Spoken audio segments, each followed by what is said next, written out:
Kita adalah bangsa yang besar, namun kebesaran tersebut bisa hancur karena perbedaan. Mari kita tegakkan filosofi Pancasila dan senantiasa menghargai kemajemukan sebagai kekayaan negara.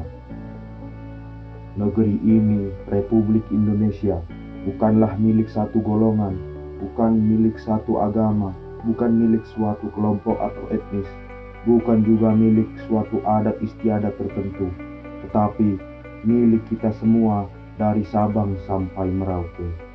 Dari Pancasila, kita belajar bahwa kemajemukan itu adalah wujud kekayaan negeri yang bertaburan keindahan. Dari Pancasila kita belajar bahwa setiap warga negara itu harus bangga dengan identitasnya. Maka dari itu, saya bersama teman-teman akan mewawancarai masyarakat mengenai Pancasila. Seberapa tahukah mereka tentang Pancasila?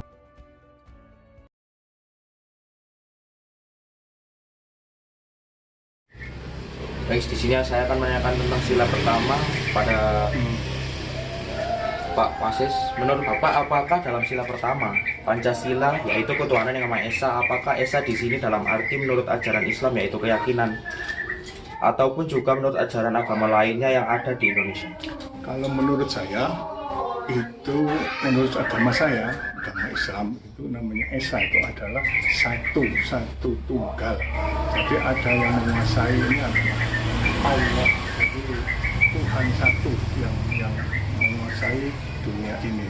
Tapi kalau menurut saya, untuk agama lain, untuk agama Katolik, agama Kristen selain non Islam, itu mungkin yang disebutnya itu kayak kalau di Katolik mungkin Bunda Maria, itu kalau di agama Kristen itu kan ada apa itu Yesus, ya itu kepercayaan dia ada di sana, percayaannya. Jadi yang disebut Esa menurut dia itu Yesus dan Bunda Maria, dan itu keyakinannya menurut dia sendiri gitu loh. Jadi sama-sama benar itu. Nah, tapi menurut keyakinan, karena kebenarannya itu adalah benar pada hati dia sendiri. Itu mungkin yang dapat saya sampaikan itu. Terima kasih. Ya. Baik, di sini saya akan menanyakan mengenai sila kedua pada Mas siapa? Mas Iqbal. Oke, Mas Iqbal ya.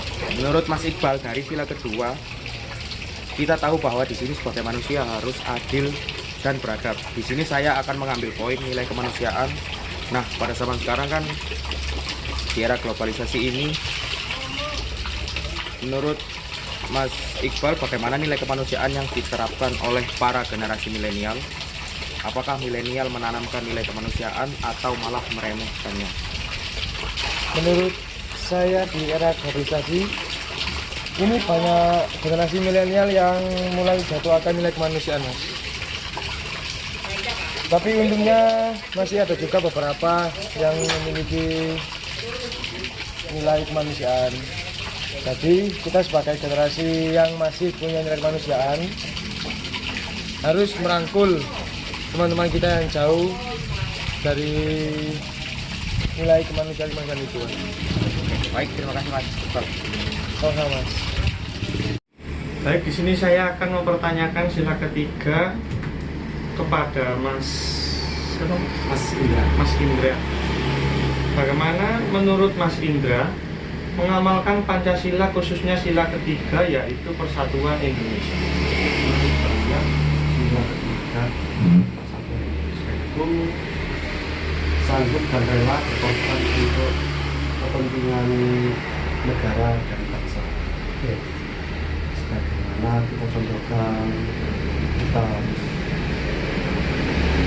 menjaga kebersamaan kita dan gotong royong terhadap lingkungan, tentunya seperti kebersihan, dan kita gotong royong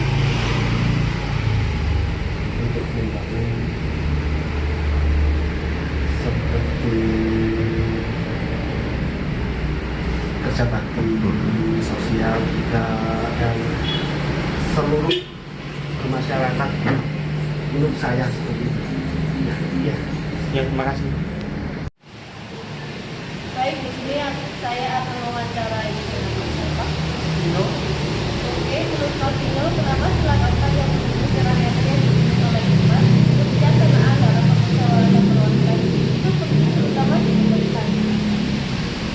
karena sila Pancasila mengandung nilai kerakyatan. Artinya kekuasaan tertinggi ada di tangan rakyat. Nilai tersebut erat kaitannya dengan sistem pemerintahan demokrasi di Indonesia, yakni pemerintahan dari rakyat, oleh rakyat, serta untuk rakyat, dan juga Pancasila sila keempat merupakan pencerminan dari asas demokrasi. Oke, terima kasih ya dengan itu. Baik, di sini saya akan mewawancarai dengan siapa? Dengan Mas Dimas. Oke. Bagaimana pendapat Mas Dimas tentang keadilan sosial dalam kehidupan remaja sekarang ini? Masih banyak remaja yang merugikan orang lain. Contohnya seperti tawuran antar pelajar dan pergaulan bebas yang tidak merugikan orang di sekitarnya. Oke, terima kasih. Ini kami akan menjelaskan kesimpulan secara keseluruhan tentang wawancara yang kami buat. Di uraian yang telah disampaikan koresponden, dapat disimpulkan bahwa jawaban dari latar belakang yang berbeda membuat pengaruh besar pada pemahaman lebih lanjut tentang pelaksanaan Pancasila di lingkungan sekitar. Dilihat jawaban dari seorang bapak yang hanya mengetahui di mana mereka mempelajari Pancasila di bangku sekolah. Adapun jawaban beberapa remaja yang sangat teoritis dan paham akan nilai-nilai yang terkandung dalam Pancasila. Sedangkan jawaban dari seorang satpam juga lebih pada makna yang terkandung pada Pancasila sehingga terlaksananya dengan baik di lingkungan sekitar. Di sisi lain, jawaban tentang relevasinya Pancasila juga mengarah pada masih relevannya Pancasila dalam kondisi bangsa Indonesia saat ini. Oleh karena itu, Pancasila tetap pantas dan akan selalu ada di hati nurani masyarakat yang tetap kokoh dalam situasi apapun. Bangsa Indonesia tetap bersatu sebagai dasar negara Indonesia, yaitu Pancasila. Digunakan sebagai dasar oleh negara dalam mengatur pemerintah dan menyelenggarakan negara. Selain itu, arti Pancasila sebagai dasar negara juga dapat dimaknai dengan dijadikannya Pancasila sebagai pedoman dan prinsip dasar kehidupan. Mari mencintai Pancasila dengan menerapkan perilaku yang menjunjung tinggi kebersamaan, musyawarah, dan saling tolong-menolong. Terima kasih. Jadikan Pancasila sebagai pedoman dan pedoman dalam sikap, tingkah laku, dan perbuatan dalam kehidupan sehari-hari, baik dalam bermasyarakat, berbangsa, dan bernegara bagi negara Indonesia.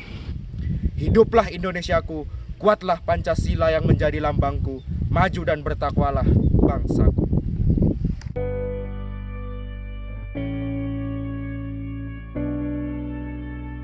Saya Ahmadi Gusrif Kandola, perwakilan dari teman-teman saya Alexa Firman Prasetya dan Avita Dwi Permatasari, mengucapkan terima kasih sebesar-besarnya kepada semua yang telah terlibat dalam proses pembuatan video.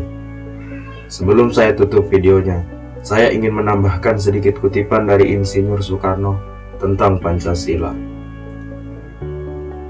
Aku tidak mengatakan aku yang menciptakan Pancasila. Apa yang kukerjakan adalah menggali jauh ke dalam bumi kami, tradisi-tradisi kami sendiri, dan aku menemukan 5 butir mutiara yang indah. Negara Indonesia bukan satu negara untuk satu orang, bukan satu negara untuk satu golongan, walaupun golongan kaya. Tetapi kita mendirikan negara semua buat semua, satu buat semua, semua buat satu. Saya yakin bahwa syarat yang mutlak untuk kuatnya negara Indonesia ialah permusyawaratan perwakilan. Sekian dari saya dan kelompok saya. Terima kasih.